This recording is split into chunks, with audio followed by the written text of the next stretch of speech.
Hi guys, ఎలా ఉన్నారు? ఈరోజు మనం ఇండియా వర్సెస్ ఐర్లాండ్స్ సెకండ్ టీ20 మ్యాచ్ యొక్క రివ్యూ గురించి తెలుసుకుందాం. వీడియో నచ్చితే లైక్ చేయండి ఫ్రెండ్స్. ఇక వివరాల్లోకి వెళ్తే టాస్ గెలిచిన ఇండియా ఫీల్డింగ్ ఎంచుకుంది. బ్యాటింగ్కు వచ్చిన ఐర్లాండ్కు భారత బౌలర్లు చుక్కలు చూపించారు. రెండవ ఓవర్లోనే హర్షిత్ రాణా టీమ్ టెక్టర్ను కేవలం 5 పరుగులకి అవుట్ చేశాడు. స్కోర్ 17-1. అప్పుడు రాస్ అడయర్ దూకుడుగా వచ్చి బౌండరీలు సిక్సర్తో వేగంగా పరుగులు చేశాడు. కానీ అతని దాడిని లక్షదీప్ సింగ్ ఎక్కువసేపు కొనసాగనివ్వలేదు. 7 బంతుల్లో 16 పరుగులు చేసిన అడయర్ అవుట్ అవడంతో ఐర్లాండ్ స్కోర్ 21-2తో కష్టాల్లో పడింది. ఈ పరిస్థితుల్లో కెప్టెన్ లుల్హన్ టక్కర్, హ్యారీ టెక్టర్ కలిసి ఇన్నింగ్స్ను చక్కదిద్దారు. ఒత్తిడిలోనూ ప్రశాంతంగా ఆడుతూ స్కోర్ను ముందుకు తీసుకెళ్లారు. అయితే 18 బంతుల్లో 15 పరుగులు చేసిన టక్కర్ను ప్రిన్స్ యాదవ్ అవుట్ చేసి భారత్కు మరో కీలక బ్రేక్ ఇచ్చాడు. ఇక హ్యారీ టెక్టర్ బాధ్యత తన భుజాలపై వేసుకున్నాడు. మరోవైపు బెన్ స్టోక్స్ దూకుడుగా ఆడుతూ బౌండరీలు సిక్సర్లతో భారత బౌలర్లపై ఎదురుదాడి చేశాడు. ఇద్దరూ కలిసి ఐర్లాండ్ను బలమైన స్థితికి తీసుకెళ్లారు. కానీ 15వ ఓవర్ మ్యాచ్ను పూర్తిగా మార్చేసింది. ముందుగా 37 పరుగులు చేసిన బెన్ స్టోక్స్ను శివం దుబే అవుట్ చేశాడు. వెంటనే తర్వాతి బంతికే జార్జ్ టెలానీని ఖాతా తెరవకుండా బౌల్డ్ చేశాడు. వరుసగా 2 వికెట్లతో భారత్ మళ్లీ మ్యాచ్లోకి వచ్చింది. చివరి ఓవర్లలో హ్యారీ టెక్టర్ అర్ధశతకం పూర్తి చేసి ఒంటరి పోరాటం చేశాడు. జార్జ్ టాక్రెల్ కూడా విలువైన 19 పరుగులు జోడించాడు. అయితే హర్షదీప్ సింగ్, ప్రిన్స్ యాదవ్ డెత్ ఓవర్లలో అద్భుతంగా బౌలింగ్ చేసి వరుస వికెట్లు తీశారు. 20 ఓవర్లు ముగిసే సమయానికి ఐర్లాండ్ 8 వికెట్ల నష్టానికి 154 పరుగులు చేసింది. లక్ష్యం పెద్దది కాకపోయినా మ్యాచ్ మాత్రం పూర్తిగా ఓపెన్గా నిలిచింది. 155 పరుగుల లక్ష్యంతో బరిలోకి దిగిన భారత్కు అంతకంటే దారుణమైన ఆరంభం లభించదు. మొదటి బంతికే సంజు శాంసన్ ఎల్బీడబ్ల్యూగా అవుట్. భారత అభిమానులు షాకులో ఉండగానే అదే ఓవర్లో అభిషేక్ శర్మ కూడా ఖాతా తెరవకుండానే క్యాచ్ ఇచ్చాడు.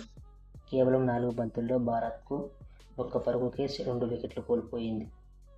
కెప్టెన్ శ్రేయాస్ అయ్యర్ ఒత్తిడిని తగ్గించే ప్రయత్నం చేశాడు. 2 అందమైన ఫోర్లు బాదిన 10 పరుగుల వద్ద జయముంద్రా బౌల్ చేశాడు.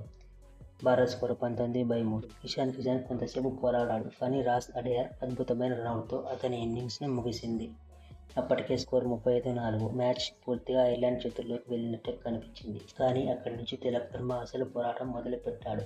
అక్షర్ పటేల్తో కలిసి ఒక్కో పరుగును విలువైనదిగా మార్చుతూ భాగస్వామ్యాన్ని నిర్మించాడు. ఇద్దరూ భారత్ను మళ్లీ గెలుపు రేసులోకి తీసుకొచ్చారు.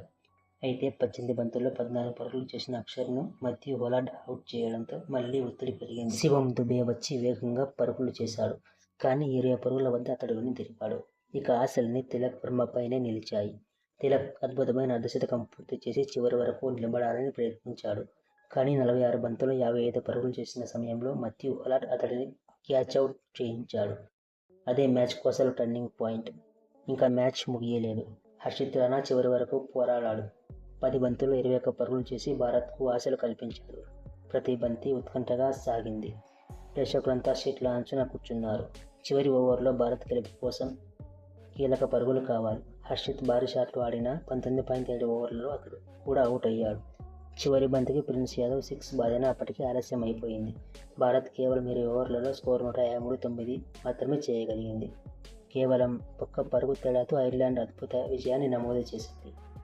వరుసగా రెండో మ్యాచ్లో కూడా గెలిచిన ఐర్లాండ్ 2-0తో సిరీస్ను సొంతం చేసుకొని భారత జట్టుపై చారిత్రక విజయాన్ని అందుకుంది. ఈ సిరీస్లో నమోదైన రికార్డుల గురించి తెలుసుకుందాం. 1050 రోజుల తర్వాత భారత్ ఒక ద్వైపాక్షిక టీ20 సిరీస్ను కోల్పోయింది. చివరిసారిగా 2023 ఆగస్టులో వెస్టిండీస్ చేతిలో టీ20 సిరీస్ ఓడింది. వరుసగా 16 టీ20 సిరీస్ల అజేయ ప్రస్థానానికి ముగింపు పలికింది. ఐర్లాండ్ 2-0తో భారత్ను ఓడించి రికార్డును బ్రేక్ చేసింది.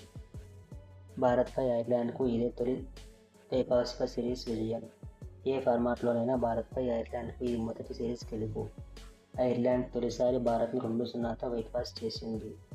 శ్రేయాస్ అయ్యర్ కెప్టెన్గా తన తొలి టీ20 సిరీస్లోని ఓటమి చవిచూశాడు. తిలక్ వర్మ 55 పరుగులు చేసినా అది భారత టీ20 చరిత్రలో అత్యంత నెమ్మదైన అర్ధశతకాలలో ఒకటిగా నమోదైంది. వీడియో నచ్చితే లైక్ చేయండి, షేర్ చేయండి. ఇలాంటి మరిన్ని క్రికెట్ అప్డేట్స్ కోసం మన ఛానల్ని ఎప్పుడే సబ్స్క్రైబ్ చేసుకోండి. Thank you for watching. Have a nice day. జై హింద్.